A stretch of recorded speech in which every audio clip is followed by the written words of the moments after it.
At its foundation, evolution is anti-teleological. Here's a good quote about that from T.H. Huxley, friend and supporter of Charles Darwin and his theory of evolution. For the teleologist, an organism exists because it was made for the conditions in which it is found. For the Darwinian, an organism exists because out of the many of its kind, it is the only one which has been able to persist in the conditions in which it is found.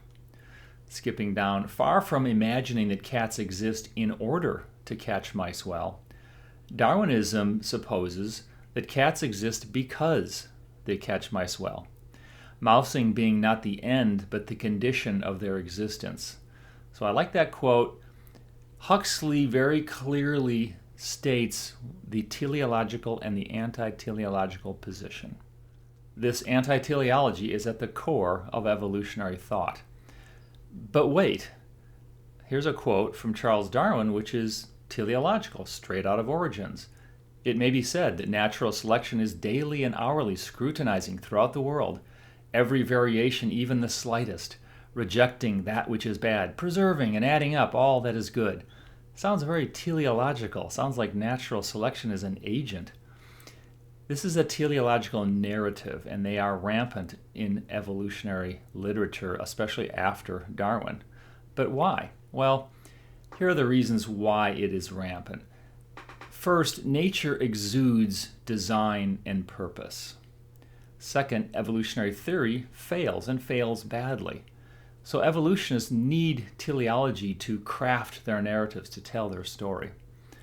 They flatly reject teleology in principle, but they keep on returning to it. The latest example is Philip Barden's myrmecophagy study that we looked at in the last couple of videos. It falsified the expectation of common descent. Remember, we saw these 12 different lineages in the mammals where myrmecophagy arose. It was expected to have arisen by common descent, but no, they all arose independently. And then we saw the various teleological narratives in the paper and the press release, such as right here from Barden. While some species evolved defenses to avoid these insects, others took the opposite approach. If you can't beat them, eat them. Very teleological. But the teleology is not just in the narratives, and this is important. Teleology is also in the theory itself, but no one knows this. So let's look at the paper and see how teleology finds its way in the science, in the theory itself. Our results are consistent with myrmecophagy arising as a convergent response to increasing pressure from ants and termites. Pressure, what does he mean by pressure here? They are talking about selection pressure. Skipping down, transitions from carnivory do suggest that increasing selection pressure drove the specialization, drove the myrmecophagy. Selection pressure, keep your eye on that. Skipping down, the ants and termites exerted a selective pressure. So what is this selection pressure? Well, to Wikipedia we go. Selection pressure is exerted by factors that reduce or increase reproductive success in a portion of a population. Now, first of all, this is a good definition. This is a proper classical definition of selection pressure. And the key to keep your eye on there is a portion of a population. Let's read this again. Selection pressure is exerted by factors that reduce or increase reproductive success. Now, wait a minute. Reproductive success, that is synonymous with fitness. So when you see that reproductive success, that's the same thing as fitness. Selection pressure is exerted by factors that reduce or increase evolutionary fitness in a portion of a population. So some existing portion of the population is affected by this environmental change. Let's look at another example. Anytime an environmental factor is changed so that it impacts the reproductive success of some individuals in a population more than others, there is selection pressure. Skipping down, for example, if a farmer treats a cornfield with a rate of soil insecticide that is lethal to some population members but not to others, they are applying selection pressure. These are good definitions of this classical concept in evolutionary theory, selection pressure. Selection pressure applies to existing phenotypes or species. So some fraction of a population or one species versus another species. Selection pressure applies to something that's existing. But evolutionists commonly apply the term selection pressure to non-existing species. Pop quiz, can you think of any examples? Well, we just saw one a few seconds ago. Our results are consistent with myrmecophagy arising as a convergent response to increasing selection pressure from ants and termites. Now they're talking about how these ants and termites exerted a selection pressure and what? Myrmecophagy arose.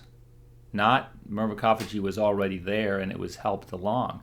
It arose. Myrmecophagy arising to an increasing selection pressure from ants and termites. So they are claiming the selection pressure from ants and termites, what? Induced a new design, not a pre-existing design, not affecting a pre-existing design, but inducing a new design. That's different. Skipping down, transitions from carnivory do suggest that increasing selection pressure drove the myrmecophagy, the arising, the evolution of myrmecophagy in these 12 different lineages. And again, with the next example, selection pressure from the ants and termites created this myrmecophagy. The paper is showing you excellent examples here of how selection pressure is used in this different sense. It is creating the evolution of something new, not applying to a pre-existing portion of a population. And in the abstract itself, these insects act as agents of selection among plants and animals. So the termites and ants are applying a selection pressure, creating this new design.